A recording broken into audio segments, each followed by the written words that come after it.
also known as Deaf Studies 311, offered at Towson University. Why is this course important? First, to understand the different cultural and pathological views, and secondly, to understand the anatomy of the ear and see how a person can be hard of hearing. Throughout this course, you will see there are many different degrees of hearing loss and different ways hearing aids work, depending on the specific client.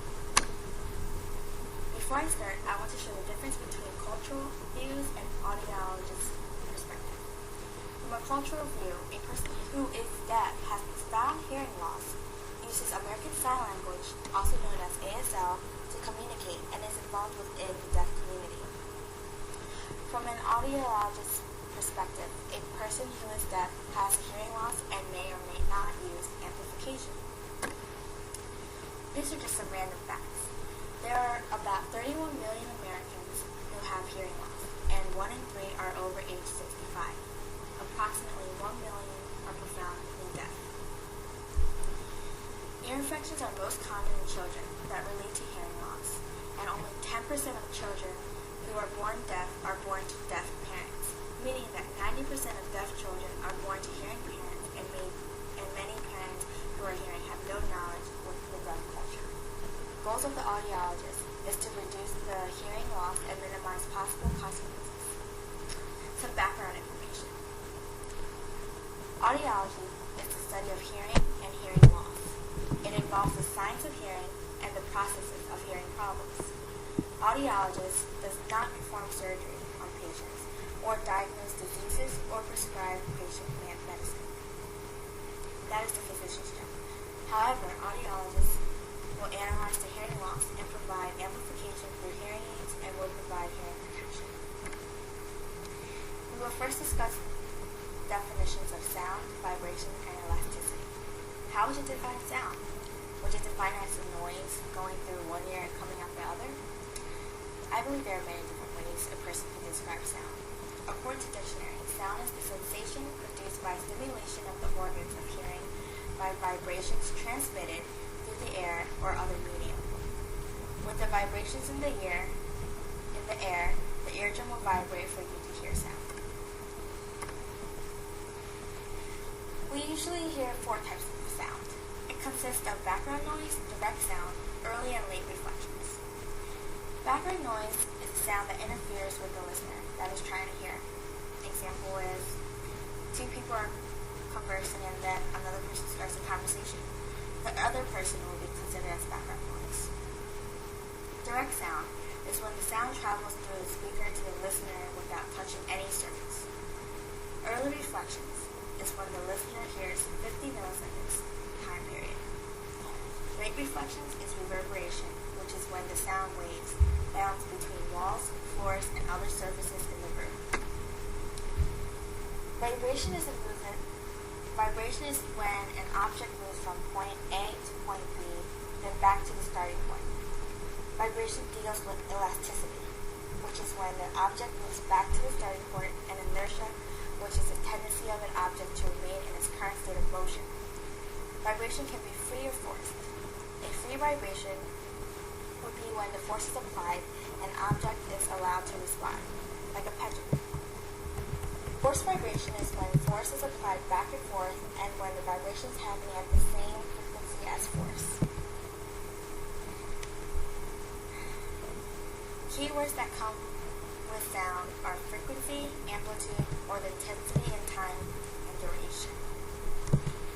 Frequency is the number of cycles a wave occurs in 1 second. 1 cycle will be considered the movement from rest to the highest displacement, then back to rest, and then to the lowest point back to rest. That is considered 1 cycle. Frequency range is 20 Hz to 20,000 Hz, and speech is about 125 Hz to 8,000 Hz. Consonants also have higher frequency ranging between 2,000 to 4,000 Hz. These are some key points of frequency. Is that when length decreases, the frequency will increase and vice versa. As mass increases, frequency will decrease. Amplitude is the amount of energy of the wave and will determine the intensity of sound. To measure sound, we use the term decibel. Signal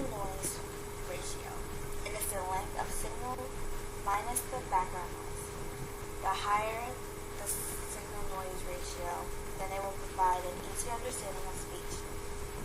For acoustic standards for U.S. classrooms, the SNR is plus 15 decibels. Moving along to anatomy. First is first, the pinna, also known as the ear.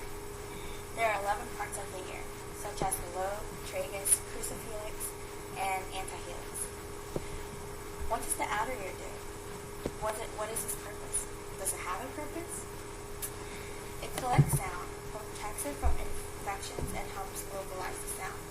You can damage the ear by Q-tip, so be careful.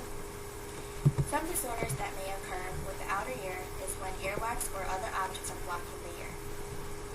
Otis externa, also known as Snowman's ear, is when bacteria and fungus penetrate the ear canal because there is too much moisture breaking down the skin in the canal. The middle ear. The middle ear amplifies the vibration to the eardrum and will carry on the sound from the outer ear to the inner ear. The middle ear protects the ear from loud sounds and also creates a barrier that protects middle and inner areas. An important aspect to the middle ear is converting the energy. It will convert acoustic energy to mechanical energy, and mechanical energy to hydraulic energy.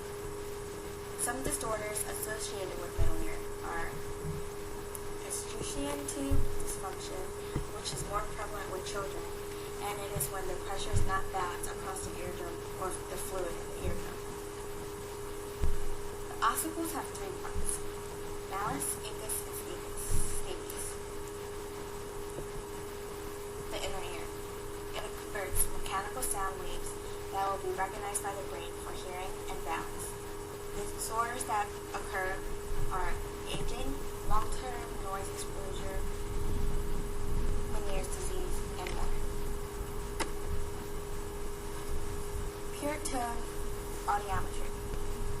There are 2 different pure tone threshold tests: air-conducted threshold test and bone-conducted threshold test. First, air conduction.